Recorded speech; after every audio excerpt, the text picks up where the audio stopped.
जैसा कि मैंने पहले ही कहा कि आज की ये जो शाम है वो युगानुगूंज के बैनर तले हम मना रहे हैं। इस गोष्ठी का आयोजन सारथी कला निकेतन और युगानुगूंज का साझा प्रयास है। बात करें युगानुगूंज संस्था की तो ये एक रजिस्टर्ड संस्था है जिसके अब तक देश विदेश में लगभग 7,000 से अधिक सदस्य बन चुके हैं। यह ग्रुप हिंदी, उर्दू व अंग्रेजी साहित्य की सेवा हेतु बनाया गया है जो आज तक 500 से ऊपर ऑनलाइन व ऑफलाइन कार्यक्रम आयोजित करवा चुका है। युगानुगूंज द्वारा एक फेसबुक कम्युनिटी ग्रुप भी बनाया गया है जिसमें युगानुगूंज तकनीक का सकारात्मक प्रयोग करते हुए लेखकों की भावनाओं के शाब्दिक चित्रण को समेटने का छोटा सा प्रयास कर रहा है और तकनीक की मदद से साहित्य को जन जन तक पहुंचाने के साथ साहित्य को वैश्विक पटल पर प्रस्तुत भी कर रहा है। तो एक बार जोरदार तालियां। और बात करें सारथी कला निकेतन की तो इसे श्री ओपी शर्मा सारथी जी द्वारा कला के माध्यम से अपने जीवन को साधने की ओर अग्रसर व्यक्तियों को जोड़ने के लिए सन 2001 में स्थापित किया गया था और आज सारथी कला निकेतन के साथ मिलकर युगानुगूंज जम्मू मासिक गोष्ठी का आयोजन कर रहा है जिसमें एक बार फिर से आप सभी का बहुत बहुत अभिनंदन।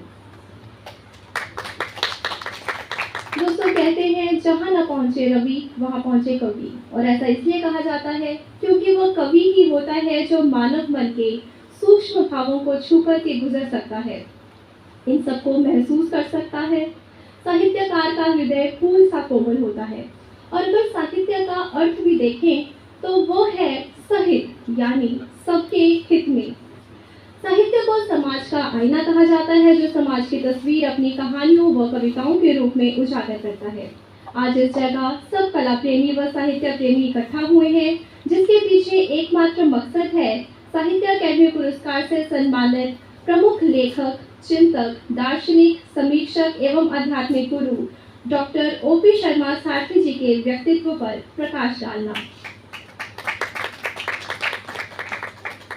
इस गोष्ठी की शुरुआत करते हैं हमारे आज के मुख्य अतिथियों के स्वागत के साथ। सबसे पहले स्वागत है सीबीआई जज के पद से सेवानिवृत्त श्री सुरेश शर्मा जी का जो किसी भी परिचय के मोहताज नहीं है। इन्होंने हाल ही में पंचवक्त्र मंदिर में सावन उत्सव, शरद उत्सव व उसके उपरांत महाशिवरात्रि के अवसर पर दिव्य एवं भव्य उत्सवों का आयोजन बहुत ही अलग ढंग से किया है और अपनी एक अलग पहचान बनाई है। आपका आध्यात्मिक आभा मंडल दूरदर्शिता एवं कला प्रेमियों को संगठित कर उन्हें एक दिशा देने का कार्य न केवल सराहनीय है बल्कि एक नए सामाजिक अभियान की तरह है। साथ ही स्वागत है युगानुगूंज संस्था की जम्मू कश्मीर राज्य की प्रभारी व हिंदी व डोगरी की जानी मानी कवित्री श्रीमती विजया ठाकुर जी का। हिंदी, डोगरी, उर्दू, पंजाबी में अपनी रचनाएं लिखने वाले सारथी जी के प्रिय शिष्यों में से एक स्वागत करती हूँ मैं सूरज रतन जी का। इस समय हमारे बीच मौजूद नहीं है बहुत पीछे बैठे हैं, प्लीज आगे आइए। साथ ही स्वागत है श्री कपिल अनिरुद्ध जी का जो सारथी जी के प्रिय शिष्यों में से एक माने जाते हैं और इन सबके साथ स्वागत है जयदीप रतन जी, प्रवीण शर्मा जी, सुरभि केसर जी, विष्णु भारती जी, आप सभी का बहुत बहुत अभिनंदन। तो आज की हमारी ये विशेष गोष्ठी समर्पित है स्वयं गुरुदेव सारथी जी को। तो उनके बारे में जानेंगे यहाँ मौजूद उनके प्रिय शिष्यों में से एक कपिल अनिरुद्ध जी, सूरज रतन जी। उनके साथ वो अपने जो उनके तजुर्बे थे वो हमारे साथ साझा करेंगे, उन पर लिखी पुस्तकों पर अपने विचार और अपने अनुभव हमारे साथ साझा करेंगे। पर उससे पूर्व दो शब्द सारथी जी के व्यक्तित्व व उनके कार्यों पर। दोस्तों गुरुदेव सारथी जी को हम श्री ओपी शर्मा सारथी जी के नाम से जानते हैं जो एक बहुमुखी प्रतिभा के धनी थे जिनका जन्म 1 अप्रैल 1933 में जम्मू कश्मीर के मटन में हुआ था। साहित्य, संगीत, चित्रकला एवं आयुर्वेद में उनका अतुलनीय योगदान रहा है। वे हिंदी, उर्दू, डोगरी व पंजाबी भाषाओं में समान अधिकार से रचना करने वाले साहित्यकार थे। साहित्य अकादमी, जम्मू कश्मीर कला, भाषा एवं संस्कृति अकादमी, दलित साहित्य अकादमी एवं DBN senior citizen robe of honour जैसे अवार्ड से सारथी जी को नवाजा जा चुका है। तो एक बार जोरदार तालियां हो जाए उनके लिए, जिनके लिए हमने इस खास सभा का आयोजन किया है। वर्ष 1979 में सारथी जी को इनके डोगरी उपन्यास नंगा रुख के लिए साहित्य अकादमी पुरस्कार से अलंकृत किया गया। नंगा रुख का लगभग सभी भारतीय भाषाओं यानी पंजाबी, हिंदी, बांग्ला, उड़िया, कोंकणी, तेलुगु, मलयालम, राजस्थानी व गुजराती जैसी भाषाओं में अनुवाद किया जा चुका है। अपने साहित्य के माध्यम से साहित्य, संगीत और कलाओं की एकरूपता को स्थापित किया है इन्होंने, और ये बताया कि इन सभी का मूल एक ही है तथा किसी एक को साधने से सब सज जाते हैं। सारथी जी के अनुसार साहित्य, संगीत और कला की साधना स्वयं को जानने एवं स्वयं के साक्षात्कार का खुला द्वार है और इनकी साधना से स्वयं को खोजा जा सकता है। आपके द्वारा वर्ष 2001 में सारथी कला निकेतन और गुरु ज्ञानानंद आध्यात्मिक ट्रस्ट की स्थापना की गई थी। आपका पंजाबी उपन्यास रणखेतर गुरु नानक देव विश्वविद्यालय अमृतसर के डिग्री कोर्स में शामिल किया गया है। इसके अतिरिक्त आपके डोगरी उपन्यास तय समंदर दी का श्री सूरज रतन जी द्वारा प्रकाश की ओर नाम से हिंदी अनुवाद किया जा चुका है। साथ ही आपके डोगरी उपन्यास मकान का सरदार इच्छुपाल जी ने मकान नाम से ही पंजाबी अनुवाद किया। इनके पंजाबी उपन्यास रणखेतर का प्रवीण शर्मा जी द्वारा रणक्षेत्र नाम से हिंदी अनुवाद किया गया। तो एक बार जोरदार तालियां हो जाए प्रवीण जी के लिए। इसके अलावा दोस्तों रंगा रुख रेशम दे कीड़े नामक जो इनके उपन्यास थे उनका कर्नल शिवनाथ जी द्वारा टर्निंग ऑफ द सिटी और पावर ऑफ फ्लॉइस के नाम से अंग्रेजी अनुवाद किया जा चुका है। अब मैं मंच पर आप सबको एक एक करके आमंत्रित करूंगी और जानेंगे आपके विचार सारथी जी के साथ जुड़ी कोई याद, कोई बात जो उनके उपन्यास आपने पढ़े हैं, उनके सब तजुर्बे आप हम सबके साथ यहाँ साझा करेंगे। तो सबसे पहले मैं मंच पर न्योता देती हूँ श्रीमती विजया ठाकुर जी को, जो डोगरी व हिंदी की जानी मानी कवित्री हैं। विजया जी को बुलाने से पूर्व 2-3 नाम जो मैं लेना चाहूँगा, जो सारथी जी के प्रिय शिष्य रहे हैं, क्योंकि एक जैसे एक मीट हो रही है ना, उनके नाते हम बहुत सारी आध्यात्मिक विभूतियों से आज मिल रहे हैं। तो 3 नाम, एक सूरज बोर्डे गंजू रमन जी बैठे हैं हमारे बीच में, उनके लिए जोरदार तालियां।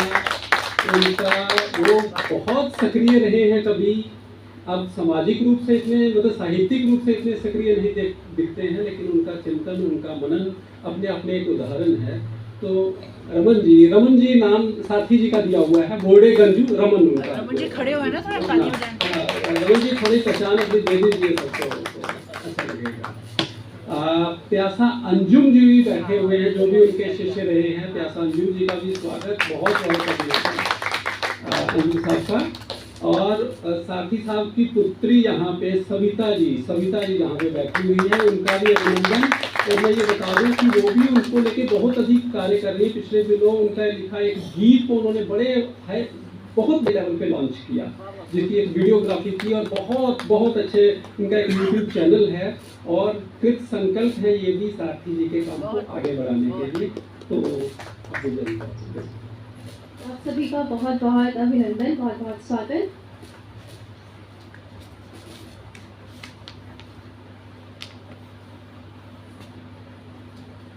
विजय जी को कौन नहीं जानता, ये तो डोगरी की हिंदी की बहुत ही जानी मानी कवित्री है। इनका एक काव्य संग्रह कीजे प्रकाशित हो चुका और बहुत सा साहित्य अभी प्रकाशन के इंतजार में है।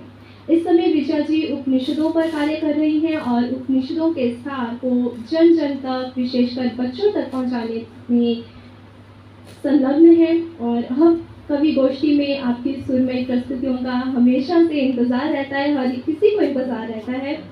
इस समय आप युगानुगूंज के जम्मू कश्मीर राज्य के प्रभारी के नाते एक बड़े समुदाय को साहित्यिक और कलात्मक गतिविधियों के साथ जोड़ उन्हें मंच प्रदान करने का कार्य कर रही हैं। सूक्ष्म भावी, अति संवेदनशील विजया ठाकुर जी को हम मंच पर आमंत्रित करते हैं। मैम, बहुत बहुत स्वागत है आपका।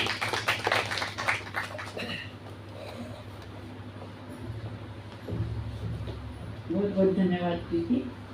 मैं इस सभागार में बैठे हुए आदरणीय आज की हमारे मुख्य अतिथि आदमी सुरेश जी का पत्नी हमारे पास आए हैं। मैं आपका बहुत बहुत धन्यवाद आभार व्यक्त करती हूँ। पदम जी, सविता जी, उस मंच में इस हॉल में जितने लोग बैठे एक परिवार है, आप सबका बहुत बहुत अभिनंदन और आभार व्यक्त करती हूँ कि आप सब यहाँ आए। युवानुकूंज के बारे में मैं क्या बताऊँगी आपको, प्रीति जी ने बहुत डिटेल में बता दिया। हाँ, जम्मू में उनसे पहले मैं 4 सालों से जुड़ी हुई थी, लेकिन पहले उनका नाम कुछ और था, बाद में उन्होंने युवानुकूंज किया जब, तो हर राज्य में एक शाखा बनाई। तो जम्मू में मुझे काम सुनता उन्होंने, तो मुझे कहते हुए बहुत हर्ष हो रहा है कि मैं जब से हम लोग जुड़े हैं, मैं ऑनलाइन कम से कम 5-6 प्रोग्राम किए, उसमें हमने इंग्लिश पोइट्री भी ली। तो ऐसे ऐसे लोग जम्मू में भी हैं जिनके बारे में लोग जानते नहीं थे। एक यंग लड़की को मैं मिली जो कि बुटीक चलाती है, लेकिन इंग्लिश में पोइट्री करती है, उसको भी मंच दिया, हमने पढ़ी। उसने आज वो आने के किसी कारणवश वीना पंडिता मैम है, हमारे डायरेक्टर रही हैं, फिर उसमें सेक्रेटरी रही हैं, वो भी पोइट्री करती हैं, उनको एक दिन मंच दिया। ऐसे बहुत सारे लोग, यूनिवर्सिटी के बहुत सारे लोग। तो युवानुकूंज अपने सफ़र पर चल रहा है, तो बीच में उसको बहुत कहते हैं ना, वो निरा फाजी साहब का एक दोहा है, मैं बहुत कोट करती हूँ कि अच्छी संगत बैठ के संगी बदले रूप, जैसे मिलकर आम से मीठी हो जाए धूप। तो इसी तरह से इस सफ़र में धन्यवाद। साथी कला निकेतन से मैं जुड़ी, परिवार से जुड़ते ही मुझे लगा कि युवानुकूंज को नई पंख हो जाए। अब हम लोग चर्चा करते हैं कि हम लोग ऐसे ऐसे काम करें जिनको लोगों को भूलते जा रहे हैं, क्योंकि बहुत तेज़ी से भागम भाग बहुत है, इतनी आपाधापी, इतनी दौड़ है कि पता नहीं पकड़ना क्या हमने, लेकिन सभी लोग भाग रहे हैं। उस भागने में बहुत कुछ ऐसा छूट रहा है जो कि हमारे साथ रहना चाहिए था। उसी को पकड़ने की कोशिश में हम इस तरह के कार्यक्रम आगे भी भविष्य में भी करते रहेंगे आगे में। और आप सब लोग जो हमारे साथ उस कवि गोष्ठी में शामिल नहीं थे, जो हमने पंचभक्तर मंदिर में आदरणीय सुरेश जी के संरक्षण में की, और वो जो दिव्य अनुभव था उसके बारे में मैं शब्दों में नहीं मान सकती। तो वहाँ पर भी बहुत अच्छी जगह है, हम आगे भी सोचेंगे उस तरह के कार्यक्रम वहाँ पर होते रहें। तो मैं आज के इस कार्यक्रम के लिए हमारी नई युवा टीम को बहुत बहुत शुभकामनाएं देती हूँ कि आप देखिए, क्योंकि अब हम लोगों को उसी कतार में बैठना चाहिए, यहाँ वहाँ तक। अभी बच्चों का टाइम है, ये लोग आगे आए तो इस विरासत को संभालें। इन्हीं शुभकामनाओं के साथ आज के कार्यक्रम के लिए साथी कला निकेतन को, उनकी सारी टीम को मैं बहुत बहुत शुभकामनाएं देती हूँ। धन्यवाद।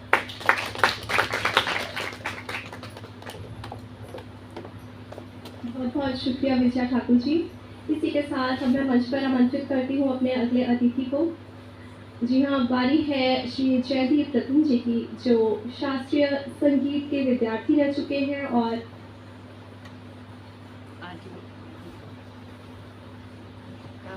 हमारे प्रदेश के प्रख्यात संगीतकार श्याम साजन जी के काबिल और होनहार शिष्यों में आपकी गिनती होती है। आप श्री सूरज रतन जी के सुपुत्र हैं और घर में ही संगीत में वातावरण ने आपका पालन पोषण किया है। तो बहुत बहुत स्वागत करते हैं श्री जयदीप रतन जी का।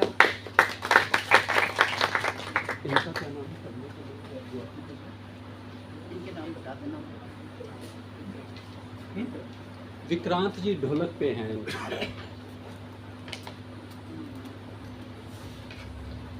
तालियों से स्वागत करते हैं। बड़े ब्लेस लोग होते हैं जो ये काम करते हैं, भगवान की बहुत मिलती है।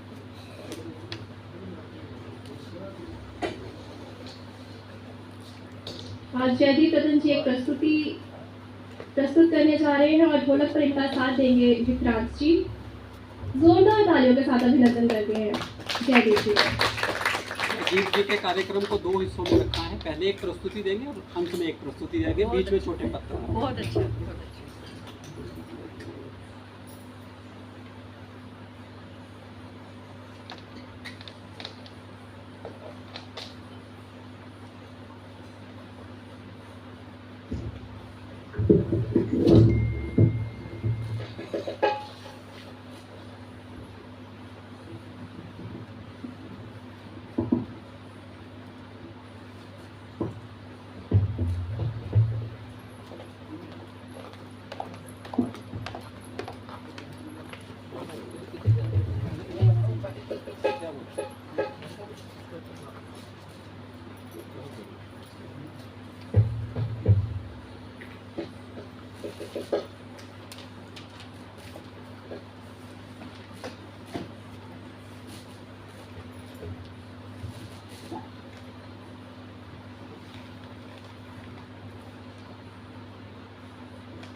बहुत सुंदर। क्या बने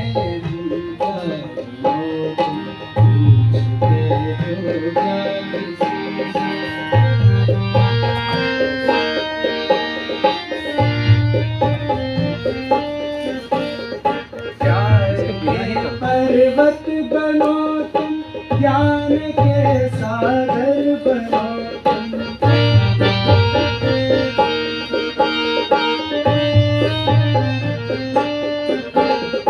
प्यार के पर्वत बनो तुम, ज्ञान के सागर बनो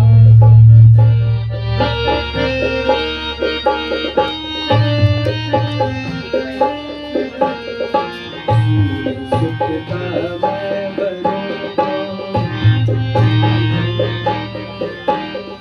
सूर्य सुख का मैं बनो शांति इस जग की बनो सूर्य सुख का मैं बनो शांति इस जग की बनो पूछते हो क्या किसी से क्या बने हम क्या बनो तुम पूछते हो क्या किसी से क्या बने हम क्या बनो तुम मैं बनूं अपने ही जैसा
जयदीप थैंक यू। सारथी जी की इस रचना को बहुत ही खूबसूरत, बहुत ही सुरमई ढंग से प्रस्तुत किया जयदीप रत्न जी ने, और इनके साथ ढोलक पर थे विक्रांत